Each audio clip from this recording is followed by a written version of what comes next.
Good morning, all of you, class 10th student, physics classes by Rohan sir. आज का topic है ओम का नियम।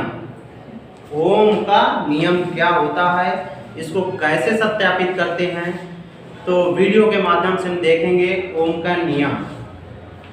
ओम के नियम को ओम्स लॉ कहते हैं इंग्लिश में, ओम्स लॉ। ये होता क्या है, इसकी खोज जॉर्ज साइमन नामक वैज्ञानिक ने किया है।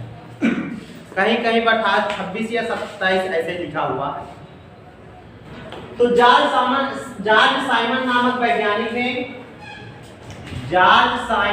वैज्ञानिक ने विभवांतर और वैद्युत धारा के बीच एक संबंध प्रतिपादित किया, उसी का नाम दिया गया है ओम का नियम।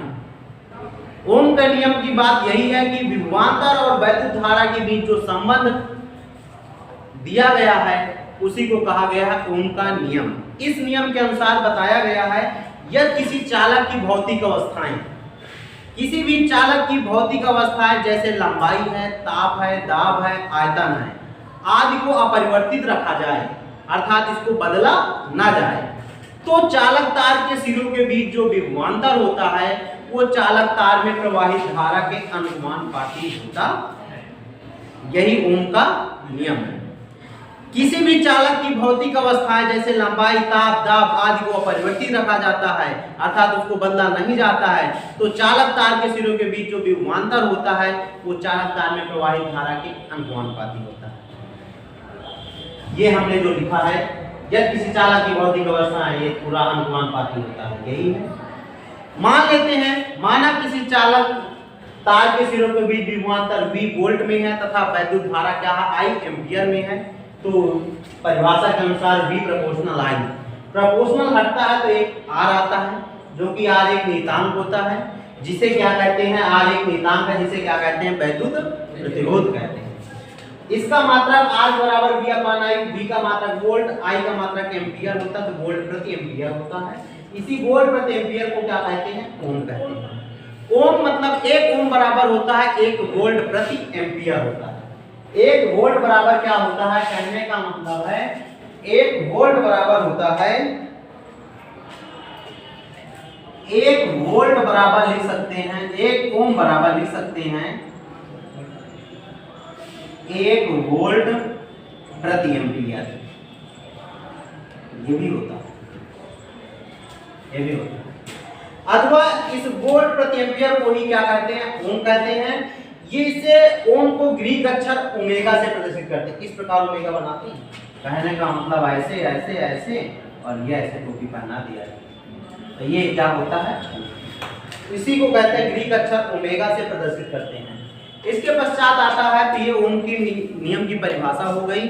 अब इसको सत्यापित कैसे करते हैं, इसके लिए एक परिपथ तैयार करते हैं।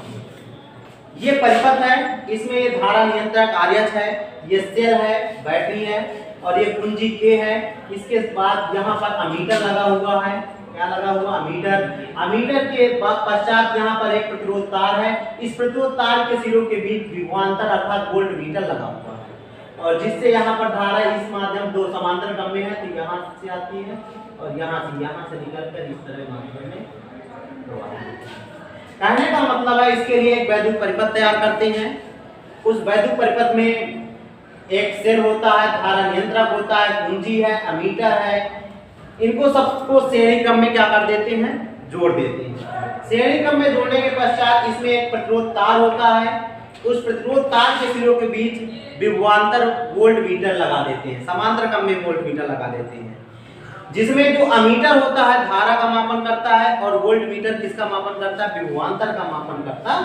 धारा इस परिपथ में धारा का मापन अमीटर द्वारा से और विभवांतर का मापन वोल्ट मीटर द्वारा करते हैं। धारा नियंत्रक आरएच द्वारा धारा को नियंत्रित किया जाता है। ये आरएच जो होता है इसके माध्यम से धारा को नियंत्रित किया जा सकता है। यानी मतलब अगर हम 5 एम्पीयर की धारा प्रवाहित करना, तो इस धारा नियंत्रक के माध्यम से 5 एम्पीयर की धारा प्रवाहित होती है। 10 एम्पीयर, जितने मतलब अपने अनुसार जितनी धारा चाहिए उतनी धारा भेज सकते हैं। किसके माध्यम से, धारा नियंत्रक के माध्यम से। जब परिपथ कुंजी को दबाते हैं, इस कुंजी में आप कुंजी मतलब बटन को दबाते हैं, तो परिपथ में धारा क्या होने लगती है, प्रवाहित होने लगती है। और जब धारा प्रवाहित होने लगती है तो धारा का मान किस में पढ़ते हैं, एमीटर नामक यंत्र से, और विभवांतर का मान वोल्टमीटर नामक यंत्र से क्या कर लिया जाता है। फिर इसके पश्चात आता है, अगर विभवांतर V है और धारा I है, इनके बीच अगर ग्राफ खींचते हैं तो एक सरल रेखा प्राप्त होती है।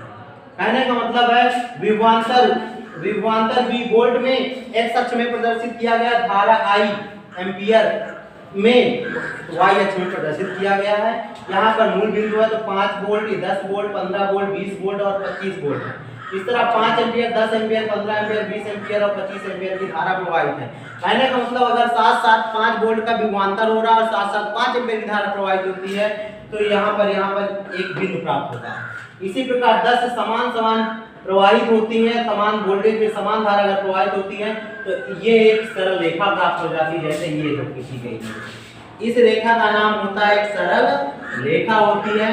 इस सरल रेखा जो प्राप्त होती है, जो कि ये केवल धातु चालकों के लिए क्या होती है, सत्य होती है। कहने का मतलब V तथा I के बीच ग्राफ खींचे तो एक सरल रेखा प्राप्त होती है, जो कि धातु चालकों के लिए क्या होती है, सत्य होती है। इस सरल रेखी ग्राफ से ओम का नियम की पुष्टि होती है, अर्थात V proportional I। V proportional I का मतलब V के मान के साथ साथ जैसे V का मान बढ़ रहा है वैसे ही I का मान बढ़ रहा है, इसलिए V प्रोपोर्शनल I अर्थात V upon I equal to क्या होता है, नियतांक। यही ओम के नियम का क्या होता है, सत्यापन। यहीं से ओम का नियम का सत्यापन होता है। Thanks for watching this video.